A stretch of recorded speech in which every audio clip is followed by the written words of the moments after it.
Welcome to Monday Motivations, 52 weeks to a more purposeful you. This is Corry Mendoza, and I have Kelly Resendez as our guest speaker this week. Let's see, we are on number 5. So topic number 5 is going to be on attention, and I'm so excited. You've always been, since I first met you, really big into mindfulness practices, and so I'm really excited what you have to share on the topic, but I'll go ahead and introduce you to everyone, that whoever doesn't know you.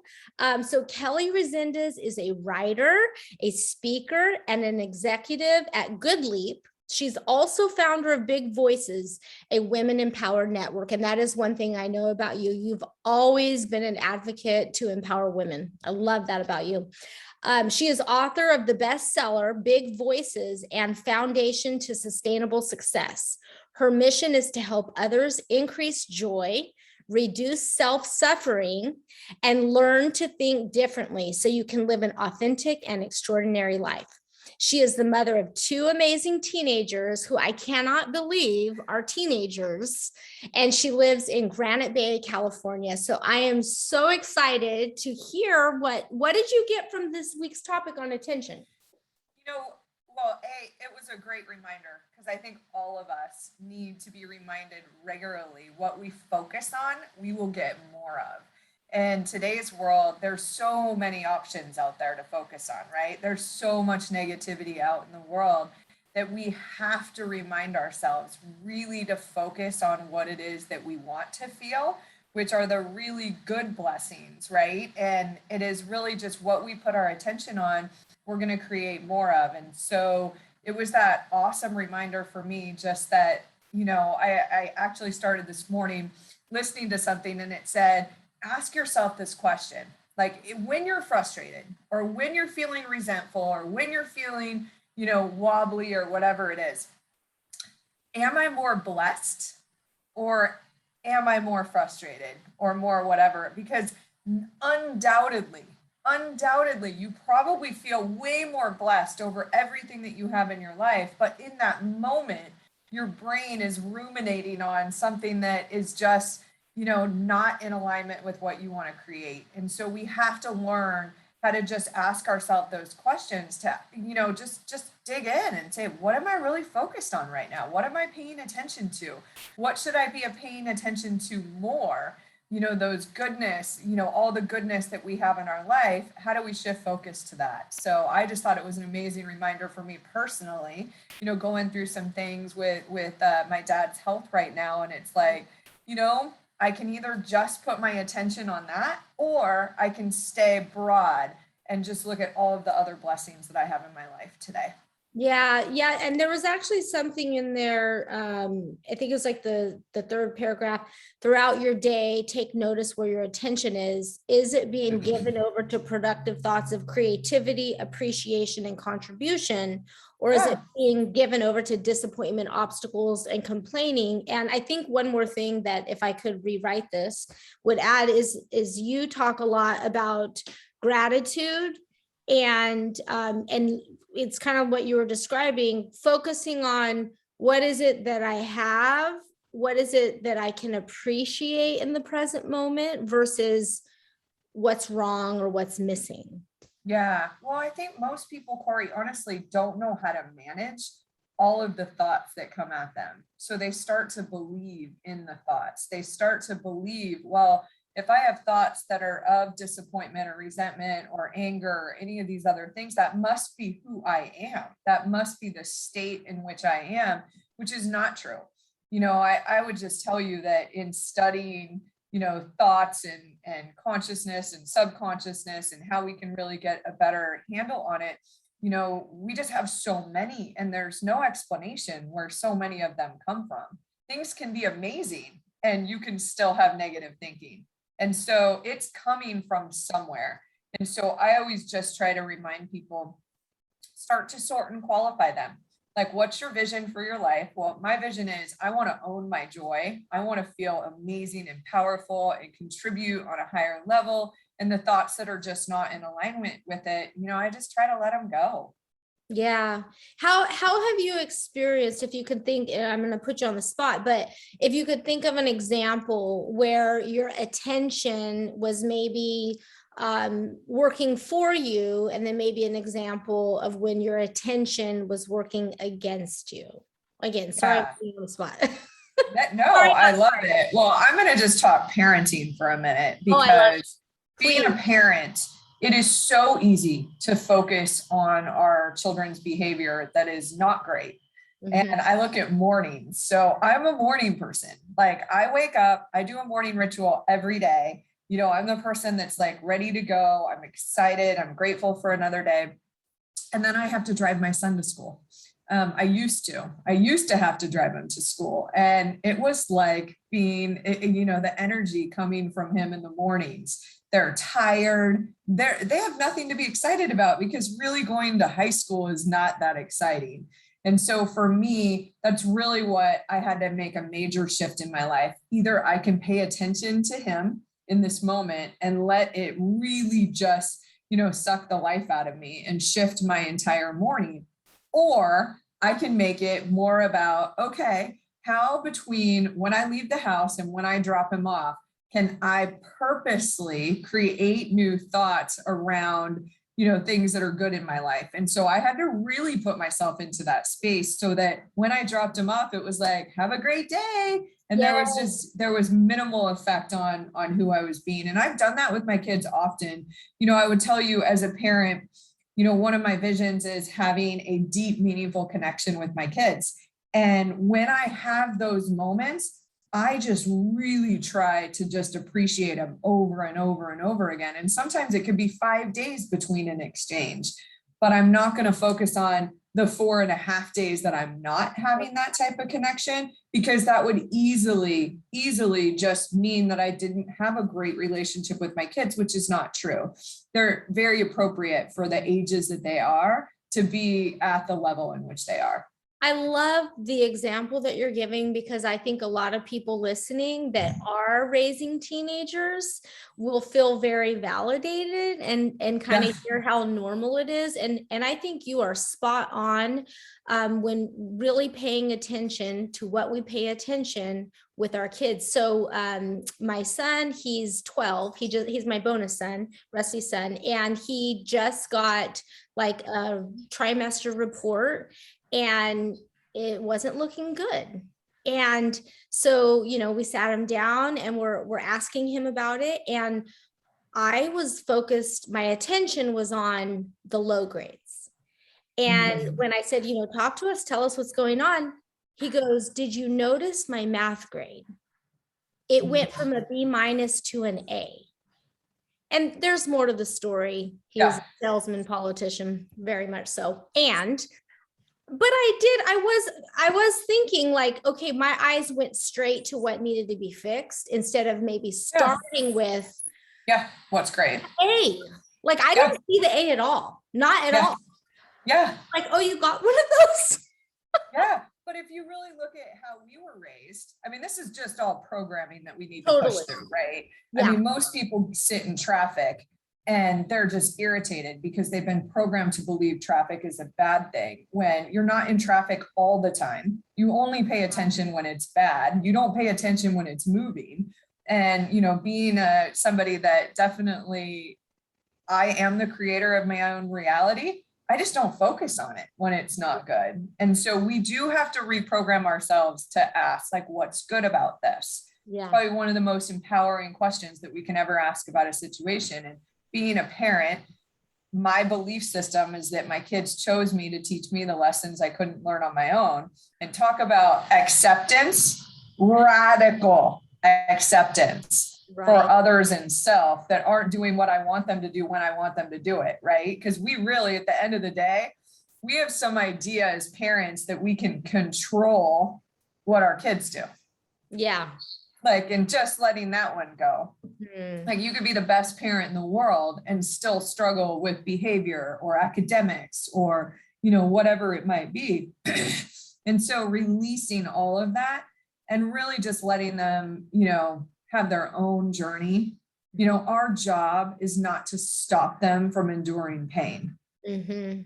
Absolutely. Yeah. They need to go through it. I mean, look how much pain, has created massive resilience in your life or in my life. Yeah. It makes us who we are. Yeah. But I think we have this false belief, like our goal with raising kids is to like help them not endure pain or face the same challenges that we did or whatnot. And I just look at it. I'm robbing my son joy when I don't let him fail.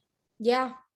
Absolutely. Well, and Yeah. as you were talking, it got me thinking that, okay, yeah, it's great for us to pay attention to what we pay attention to.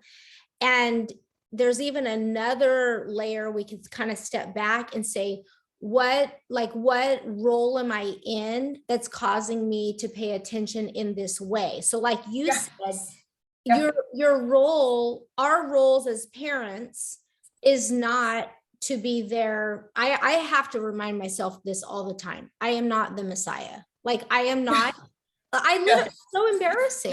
It's so egotistical, but like literally at church on Sunday, there was a beautiful worship song. And I was like, oh yeah, for like the last 3 weeks, I thought I was running the universe again.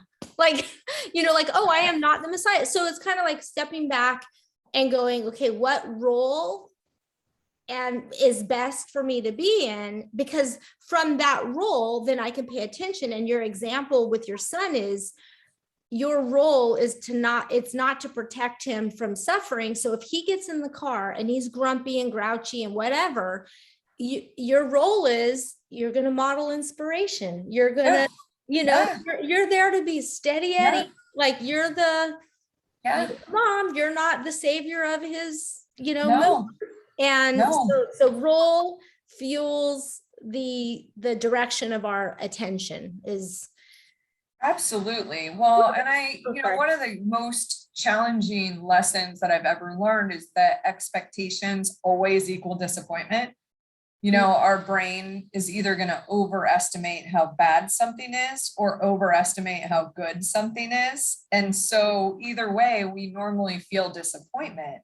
And to be in a place where you just are present and you pay more attention to what is in the moment, like, is this in alignment? And I love the idea of like having, would you rather roll downstream with ease or would you rather fight your way up? And I think a lot of people are just so programmed to fight so many things that they aren't able to experience the ease that really is possible. And it is all about, what do I choose to pay attention to today? Like, what do I choose? And I kind of tend to look at some things that if I can't make a personal impact, either monetarily or with my time or energy, is it valuable for me to pay attention to that? Over the last couple of years, I've just had to say, no, it doesn't. I'm not going to be the one that solves the world's medical or political challenges that we have. Like, I'm not, I can certainly help teach people how bad division and judgment rob them of their joy. I can certainly show up and do that. But some of these bigger issues that people are just laser focused on right now, there's a lot of suffering that's created from it. Oh yeah. And I just gonna own my joy. Absolutely. Well, and I like what you're really, I think at the heart of it is we're going to have to kind of embrace there are bigger, more complex systemic issues. And if we focus on tackling these big, complex and systemic issues, our expectation is unrealistic. And then we're relinquishing the true influence and power that we actually have, which is to manage our own attention, manage our own behaviors, manage our own emotions. And, we potentially influence other people around us. I look at, okay, we're in the middle of a health epidemic, right? Yeah. The more people I can teach about, reducing inflammation and improving your immune system's response to anything, the better life's going to be. Now, that's something that I can do on a micro level. And you hope that over time, people will do it on a more macro level. But I'm not going to be in a place of judgment for the medical world for not doing that yet, because it's just a waste of my energy. Absolutely. And I love how, part of us being responsible for our attention, it will keep us humble. It right? Because Yeah. it's going to raise responsibility for the areas that we can make a difference in. Yeah. And that gives us purpose, that gives us meaning. And then for the areas that we don't, then we relinquish control, we surrender, and we pray, and we hold the desire for positive change in a different light. It's not Absolutely control. Yeah, absolutely. And there's so many options for all of us to contribute. If there's one thing that I've learned about our attention, like on a daily basis, I have to ask myself, like, how am I contributing today? Because that is what brings me the greatest joy. And so when I'm going through, my gratitude practice at the end of the day, like if I'm at a really low level because I've been in meetings talking about tech or, vendor management or recruiting or any of these other things that, some of my numerous hats that I wear, I have to find contribution within those in order to feel, more meaning. And so I have to actually like solicit that from myself every day. Like, you know what, you did show up, you did make a difference in this person's life, even if it's the person in Starbucks that you just smile at or whatever it is, just connecting on that deeper level is what is going to bring us more joy.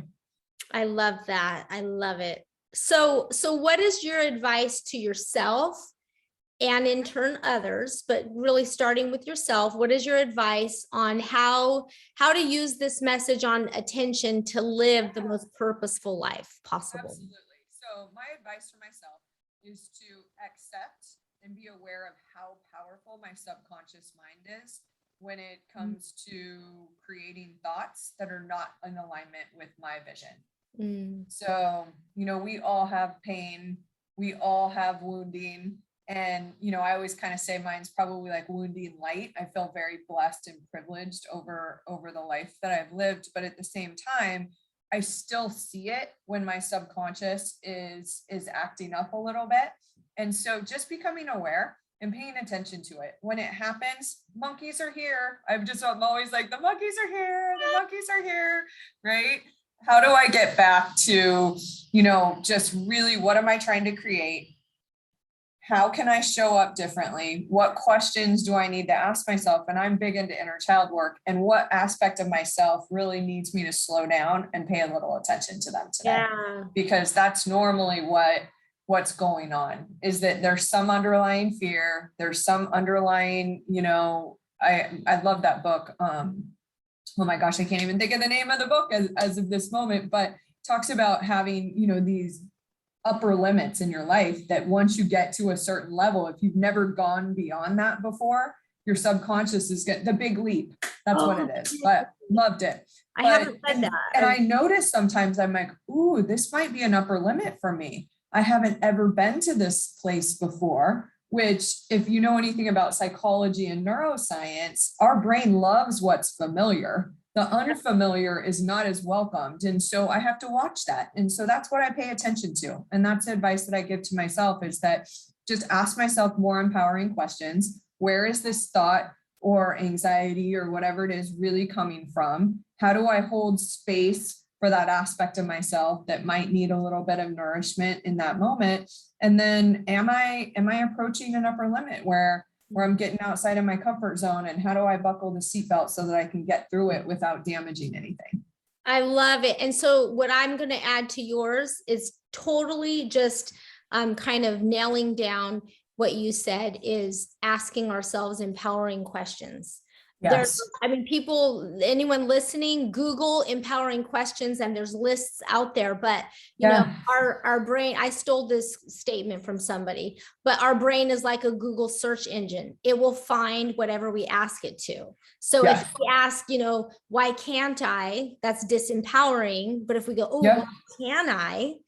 what will it take, then our brain will find it. So I love what you said Absolutely. about, really using that skill of asking ourselves empowering questions to keep our attention where we want it to go. And you've also touched a lot, you've mentioned your vision for yourself, so I love that. Yeah. Because if you have a vision, then your attention is going to be looking for ways to keep moving towards the vision. I mean, that could be a whole nother talk. So, oh my goodness. Yeah, absolutely. vision. But that's really like, why are we paying attention to so many things that are not how we want to feel? Like, I want to feel appreciated and valued and seen and understood and all of these other things. So if there's some human out there that's not treating me that way, or just whatever it is, like, no, let it go. Why let it go? Yeah, let it go. Yeah. Joel, so it's just being aware of what's going on, taking a moment, asking yourself those questions. Always magical to keep your attention where it should be. I love it. Kelly, thank you so much. Thank you. I love this. So, and anybody who would like to follow you, you have a bunch of amazing tools, all things for mindset, gratitude. I've done your worksheets before. They are fabulous. So you can go to her website at bigvoicesrise.com and then /free-tools. Perfect. Love it. Bigvoices.com. Kelly, thank you so much. Thank you, Corry. All right. Have a great week, everyone.